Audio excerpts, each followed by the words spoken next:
দেশের ৫০ বছরের ইতিহাসে সর্বোচ্চ ঘাটতির বাজেট ঘোষণা হতে যাচ্ছে কাল। থাকছে দেশীয় শিল্প ও ব্যবসায়ীদের জন্য নানা সুবিধার প্রস্তাবনা। সংসদ অধিবেশন শুরু। সীমান্তের ৮ জেলায় একদিনে ১২ জনের মৃত্যু। মোংলায় শনাক্তের হার ৬৫%। নওগাঁ ও রাজশাহীতে কঠোর বিধিনিষেধ আরোপ। একদিনের বৃষ্টিতেই রাস্তা খারাপ। ঢাকায় মেট্রো রেলের দ্বিতীয় কোচ খালাস শুরু করতে সময় লাগলো ৬ ঘন্টা। প্রস্তুতির ঘাটতি প্রশ্নে নেই সদুত্তর। এবং ভাসানচরে রোহিঙ্গা ক্যাম্পের দেখভালের দায়িত্বে যুক্ত হলো জাতিসংঘ। করোনার মধ্যেও বাংলাদেশ সরকারের ব্যবস্থাপনার প্রশংসা।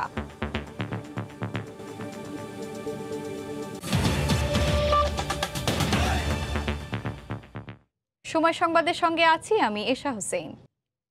স্বাধীন বাংলাদেশের ৫০ বছরের ইতিহাসে সর্বোচ্চ ঘাটতির বাজেট ঘোষণা হতে যাচ্ছে কাল। আকারের দিক দিয়েও প্রথমবারের মতো ৬ লাখ কোটি টাকা ছাড়াতে যাচ্ছে নতুন বাজেট, যার প্রস্তাবনা জুড়েই থাকছে দেশীয় শিল্প আর ব্যবসায়ীদের জন্য নানা সুবিধা।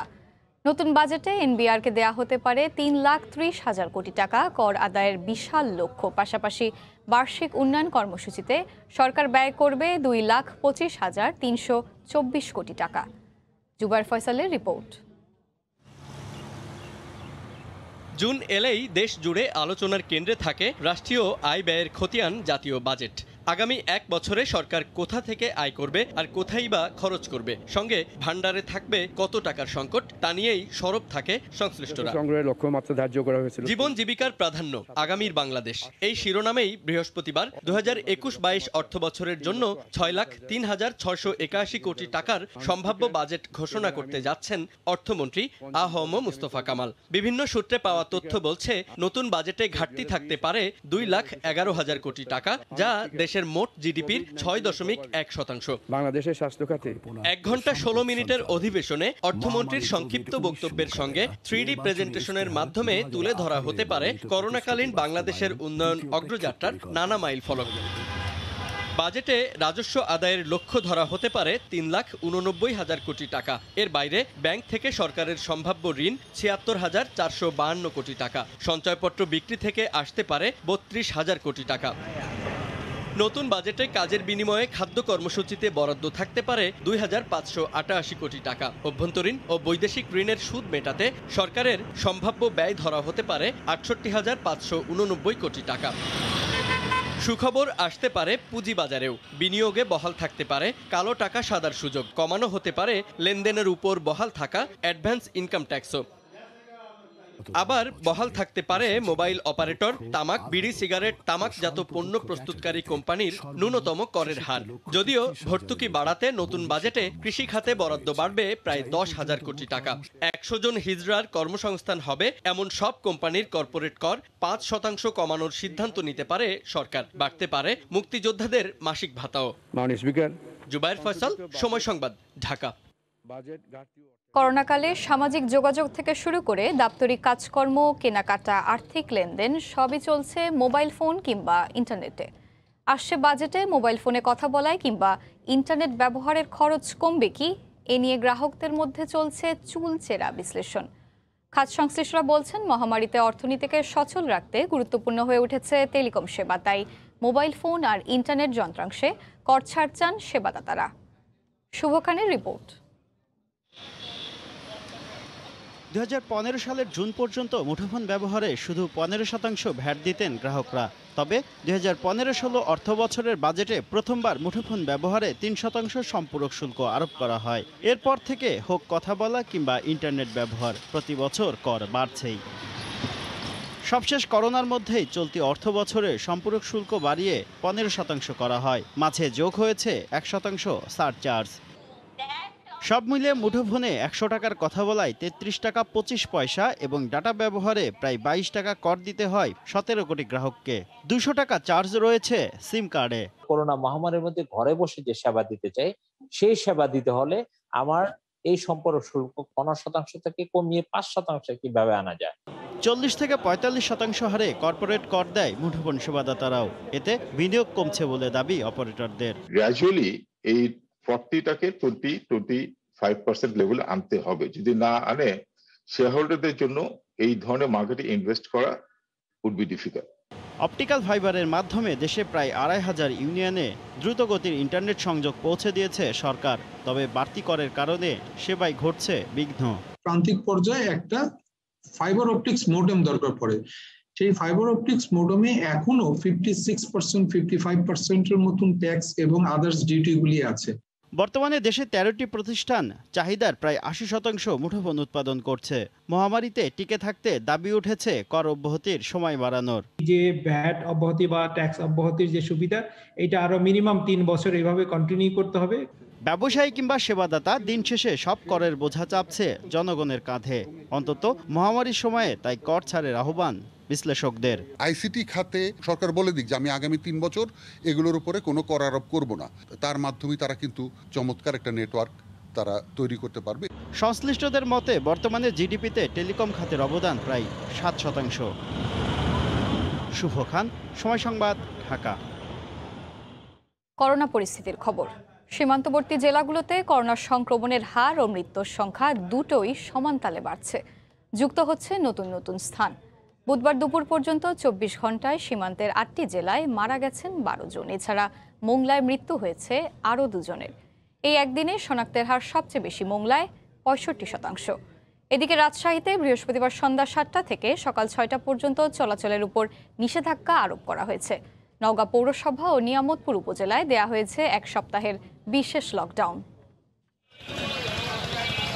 ভারত সীমান্তবর্তী দেশের ৮ জেলায় করোনা সংক্রমণ ব্যাপক হারে বেড়েই চলেছে। অধিক সংক্রমিত জেলা চাঁপাইনবাবগঞ্জ, নওগাঁ, সাতক্ষীরা, রাজশাহী, যশোর থেকে ধীরে ধীরে সারা দেশে ব্যাপক হারে ছড়িয়ে পড়ছে সংক্রমণ। রাজশাহী অঞ্চলে করোনা রোগী মৃত্যুর সংখ্যা কমছেই না, সেই সাথে পাল্লা দিয়ে বাড়ছে সংক্রমণের হারও। গত ২৪ ঘন্টায় করোনা আক্রান্ত হয়ে ৭ জন মারা গেছেন। এর মধ্যে চাঁপাইনবাবগঞ্জের ৩ জন, রাজশাহীর ৩ জন এবং নাটোরের ১ জন। উপসর্গ নিয়ে হাসপাতালগুলোতে প্রতিদিনই চাপ বাড়ছে রোগীদের। গত ২৪ ঘন্টায় নতুন রোগী ভর্তি হয়েছেন ২১ জন। এ নিয়ে শুধু রাজশাহীতে ২২০ জন রোগী ভর্তি আছেন। হাসপাতালের ১৭টি আইসিইউতে সবকটিতে রোগী ভর্তি আছেন। রোগীর সংখ্যা বাড়ায় পরিস্থিতি সামাল দিতে বুধবার থেকে হাসপাতালের মেঝেতে করোনা আক্রান্তদের চিকিৎসা দেওয়া হচ্ছে। সিট না থাকার জন্য আমি গতকাল পর্যন্ত রাত পর্যন্ত ঘোরাঘুরি করেছি, কিন্তু কোনো ইউনিটে আমি ভর্তি করাতে পারিনি। আর করোনা কেবিনে, করোনা ওয়ার্ডে সিট নাই, অবশ্যই সিট বাড়ানো উচিত। কিছুটা তো অ্যালার্মিং অবশ্যই। সঠিক সিদ্ধান্তটা সঠিকভাবে যদি আমরা অ্যাপ্লাই সঠিক সময় করতে না পারি, এর পরবর্তী ইফেক্টটা কিন্তু আমাদেরকে ভোগ করতে হবে। নওগাঁয় গত ২৪ ঘন্টায় করোনায় ৩ জনের মৃত্যু হয়েছে। নতুন আক্রান্ত হয়েছেন ৬৭ জন। ৭ দিনে সংক্রমণের হার ২৬ ভাগ থেকে ৩৯ ভাগে এসে ঠেকেছে। করোনার ঊর্ধ্বমুখী সংক্রমণে শঙ্কিত জেলাবাসী। প্রশাসনকে দ্রুত ব্যবস্থা নিতে হবে, নাহলে ভবিষ্যতে দেখা যাবে আমাদের যে বর্তমান যে সিচুয়েশন আছে এটা থেকে আরও দ্রুত বেড়ে যেতে পারে। আমরা চাই যে প্রশাসন সঠিক ব্যবস্থা নিক, তাহলে আমাদের যেন অদূর ভবিষ্যতে যেন বার্ডেন হয়ে না যায়, সেটাই আমরা কামনা করি। চাঁপাইনবাবগঞ্জ, রাজশাহী এবং নাটোর এলাকা হওয়ার জন্য আমরা খুব আতঙ্কের মধ্যে আছি নওগাঁবাসী। ৩১/৫ তারিখ পর্যন্ত সেখানে আরটিপিসিআর পজিটিভিটি রেট হলো 34%। ঠিক আছে, তার মানে এখানেও আমরা লক্ষ্য করছি যে সংক্রমণের হারটা বৃদ্ধির দিকে আছে। নাটোরে করোনার সংক্রমণ বেড়ে যাওয়ায় নাটোর প্রধান বাণিজ্যিক এলাকা কানাইখালী মাঠ থেকে আলাইপুর মার্কার মসজিদ এলাকায় প্রায় ১ কিলোমিটার এলাকায় সব ধরনের গণপরিবহন বন্ধ করে দিয়েছে পুলিশ। শহরে প্রবেশের ৪টি পয়েন্টে স্বাস্থ্যবিধি নিশ্চিত করে জনসাধারণকে প্রবেশ করতে দিচ্ছে প্রশাসন। এছাড়া করোনা ঊর্ধ্বগতি রোধে সচেতনতায় চলছে মাইকিং। ব্লক যেটা করছে এটা অনেক ভালো করছে, আমাদের জন্য, সবার জন্য ভালো। আমাদের ২ নম্বর ৩ নম্বর যে ওয়ার্ড, যেখানে করোনা সংক্রমণের হার বেশি, সেই অঞ্চলগুলোকে আমরা লোকালি ব্লকের মতো করে এবং সেখানে ব্যাপকভাবে মাইকিংয়ের ব্যবস্থা করেছি। নতুন করে সংক্রমিত হয়ে পড়েছে ভারতের সীমান্ত ঘেঁষা জেলা কুড়িগ্রাম। গত ২৪ ঘন্টায় ৩১ জনের নমুনা পরীক্ষা করে ১১ জন পজিটিভ পাওয়া গেছে। আক্রান্তের হার পৌঁছেছে ৩২ ভাগে। একটা উদ্বেগের বিষয়, এই জন্য আমরা মাস্ক পরিধান, স্বাস্থ্যবিধি মেনে চলার জন্য আমরা সবাইকে পরামর্শ দিচ্ছি এবং আমরা এই কার্যক্রমগুলো জোরদার করছি। সীমান্তবর্তী আরেক জেলা দিনাজপুরে সংক্রমণের হার বেড়ে ২৬% ঠেকেছে। করোনা উপসর্গ নিয়ে গত ২৪ ঘন্টায় ৩৬ জন রোগী ভর্তি হয়েছেন। একই অবস্থা সীমান্তবর্তী আরেক জেলা যশোরেও। গত ২৪ ঘন্টায় এই জেলায় নতুন করে করোনা শনাক্ত হয়েছে ৪৩ জন। সংক্রমণের হার ঠেকেছে ২১%। সেই সাথে যশোরে করোনায় ভারতীয় ধরন শনাক্ত হয় জনমনে আতঙ্ক বিরাজ করছে। স্বাস্থ্যবিধি একমাত্র আমাদের সংক্রমণ রোধ করার জন্য সংক্রমিত রোগীগুলি আছে সেগুলিকে আমাদের কন্ট্রাক্ট ট্রেসিং করছি। মোংলাতেও করোনা সংক্রমণের হার বেড়ে দাঁড়িয়েছে 65%। এই পর্যন্ত জেলায় আক্রান্ত হয়ে মারা গেছেন 7 জন। এদিকে সাতক্ষীরার ভোমরা স্থলবন্দর দিয়ে দেশে প্রবেশ করছে ভারতীয় ট্রাক চালক ও সহযোগীরা। তাদের এই অবাধ চলাচলে শঙ্কিত স্থানীয়রা। এদিকে 4 জুন থেকে খুলনা সদর, সোনাডাঙ্গা ও খালিশপুর থানা এলাকায় 1 সপ্তাহ দোকানপাট বন্ধ রাখার কথা জানিয়েছে করোনা ভাইরাস প্রতিরোধ কমিটি। সাদিয়া আফরিন, সময় সংবাদ। বিস্তারিত জানাতে এই মুহূর্তে রাজশাহীর 0 পয়েন্টে আছেন সহকর্মী রাকিবুল হাসান এবং নওগাঁয় মুক্তির মোড়ে আছেন রিপোর্টার এমআর রকি। সরাসরি যাচ্ছি তাদের কাছে, প্রথমেই যাচ্ছি রাকিবের কাছে। রাকিব,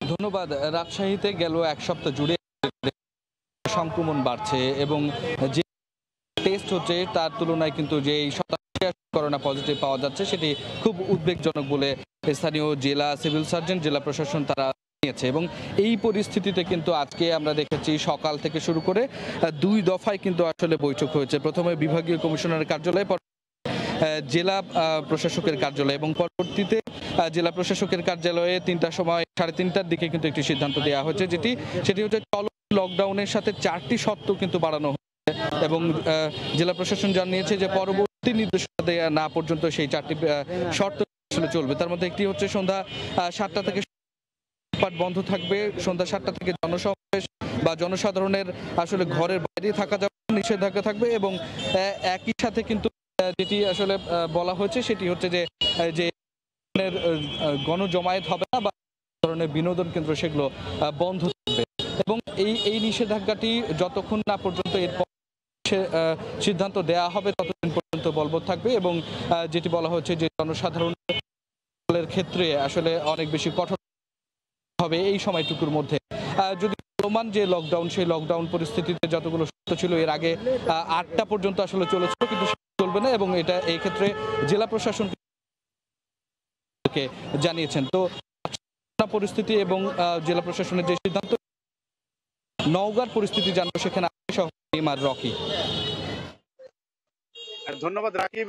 নওগাঁর সার্বিক পরিস্থিতি কিন্তু গেল 1 সপ্তাহ ধরেই উচ্চ সংক্রমণের হার স্থানীয়ভাবে এই হাসপাতাল থেকে জানানো হচ্ছিল এবং গেল 3 দিনের যে ব্যবধান তা কিন্তু 26% থেকে 38% উন্নীত হয়েছিল এই করোনা সংক্রমণের পরিস্থিতি।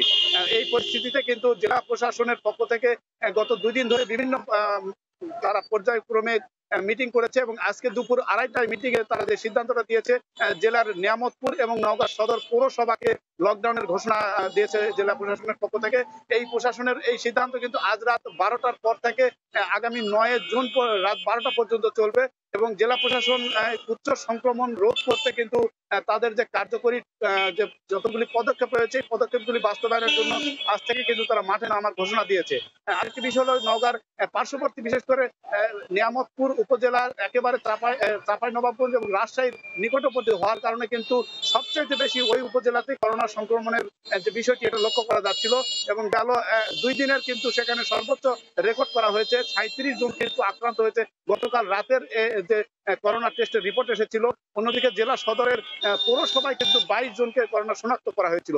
এরকম একটি পরিস্থিতিতে কিন্তু আজকে দুপুর 2:30টায় একটি সিদ্ধান্ত এসেছে এবং জেলা প্রশাসন বলছে এই বাস্তবায়নের ক্ষেত্রে কিন্তু আগামী 2-1 দিন পর থেকে কিন্তু পরবর্তী যে তাদের কর্মতৎপরতা, কঠোর লকডাউন বাস্তবায়নের জন্য তারা কিন্তু মাঠে থাকবে এবং কোনোভাবে সামাজিকভাবে যেন করোনা দ্রুত ছড়িয়ে না যায় সেই দিক থেকে কিন্তু তাদের একটা জোর নজরদারি তারা চালিয়ে যাচ্ছে। আরেকটি বিষয় হলো জেলায় কিন্তু 4টি সীমান্ত পয়েন্ট রয়েছে, এই সীমান্ত পয়েন্টগুলোতে কিন্তু অতিরিক্ত নজরদারির কথা জানিয়েছে জেলা প্রশাসন। তো এই ছিল নওগাঁর সার্বিক করোনা পরিস্থিতির খবর আমার কাছে। করোনা সংক্রমণ ও লকডাউন প্রসঙ্গে বিস্তারিত খবর জানাচ্ছিলেন নওগাঁর মুক্তির মোড় থেকে সহকর্মী এমআর রকি এবং এর আগে রাজশাহী থেকে খবর জানাচ্ছিলেন সহকর্মী রাকিবুল হাসান। ঢাকার দিয়াবাড়ির অস্থায়ী জেটি থেকে ডিপোতে নেওয়া হয়েছে মেট্রো রেলের 2য় ট্রেনের 2টি কোচ, বাকি 4টি নেওয়া হবে কাল। সকাল 8টায় খালাসের কথা থাকলেও রাস্তা ভালো না থাকায় দুপুর 2টায় শুরু হয় কার্যক্রম।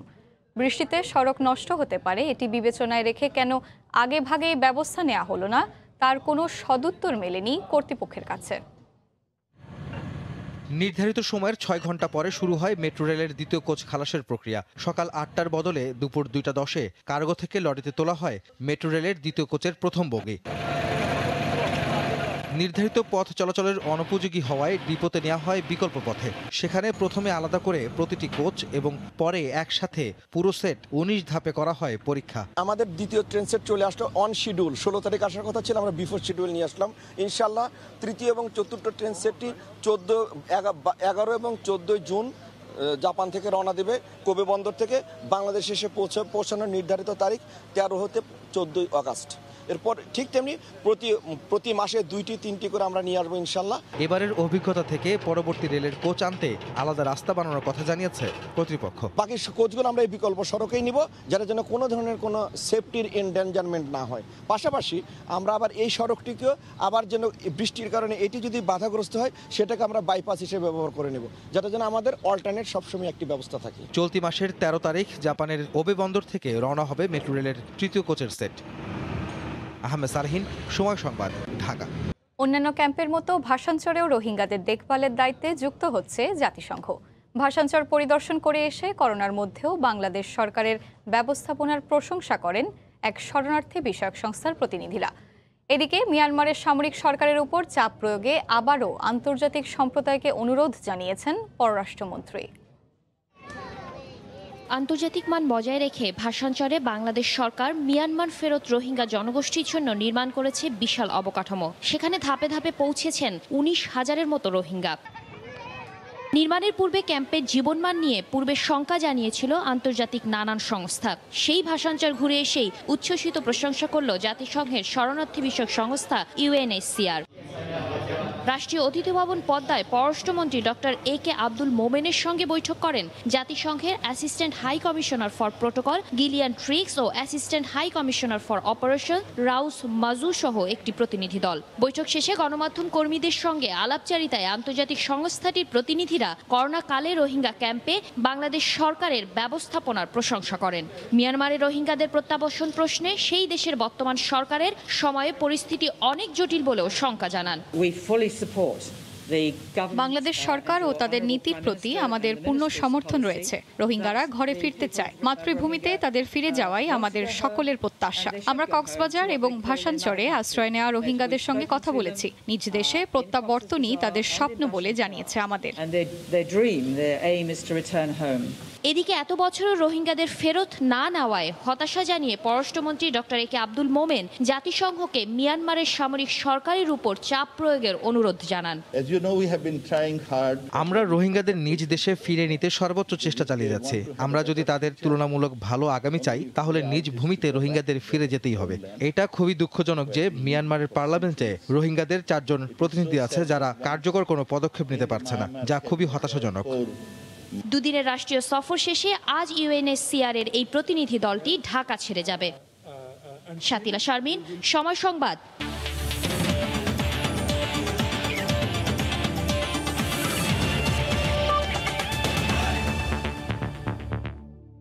খেলার খবর। ভারতেই T20 বিশ্বকাপ আয়োজন করতে চায় BCCI। 28 জুন পর্যন্ত ICCর কাছে সময় চেয়েছে আয়োজক দেশটি। আসন্ন বিশ্বকাপ কোন দেশে হবে তা নির্ধারণ হবে ICCর পরবর্তী সভায়। এদিকে 2027 সাল থেকে 14 দলের বিশ্বকাপ আয়োজনের সিদ্ধান্ত নিয়েছে ICC। বিশ্বকাপটি দেশের মাটিতে আয়োজনে 2টি উইন্ডো খুঁজছে ভারত, যেখানে তাদের প্রথম পছন্দ 2022 সালের ফেব্রুয়ারি মাস, যে সময় নারী বিশ্বকাপ আয়োজনের কথা রয়েছে। না হলে IPL এর বাকি অংশ শেষ করার পরপরই বিশ্বকাপ আয়োজন করতে চায় BCCI। তবে করোনার তৃতীয় ঢেউয়ের মাঝে ভারতে বিশ্বকাপ আয়োজনের ব্যাপারে সম্মত নয় ICC। পরবর্তী সভার আগ পর্যন্ত ভারত কিভাবে বিশ্বকাপ আয়োজন করবে সে ব্যাপারে সিদ্ধান্ত নেওয়ার পরামর্শ দিয়েছে ICC। অনলাইনে অনুষ্ঠিত ICC সভায় BCCI সভাপতি সৌরভ গাঙ্গুলি এবং সেক্রেটারি জয় শাহ উপস্থিত ছিলেন। শীর্ষ সংবাদ জানিয়ে দিচ্ছি আরেকবার। দেশের 50 বছরের ইতিহাসে সর্বোচ্চ ঘাটতির বাজেট ঘোষণা হতে যাচ্ছে কাল। থাকছে দেশীয় শিল্প ও ব্যবসায়ীদের জন্য নানা সুবিধার প্রস্তাবনা। সংসদ অধিবেশন শুরু। সীমান্তের 8 জেলায় করোনায় একদিনে 12 জনের মৃত্যু। মোংলায় শনাক্তের হার 65%। নওগাঁ ও রাজশাহীতে কঠোর বিধিনিষেধ আরোপ। এবং একদিনের বৃষ্টিতেই রাস্তা খারাপ। ঢাকায় মেট্রো রেলের দ্বিতীয় কোচ খালাস শুরু করতে সময় লাগলো 6 ঘন্টা। প্রস্তুতির ঘাটতি প্রশ্নে নেই সদুত্তর। এই ছিল এখনকার মতো। সঙ্গে থাকুন সময়ের।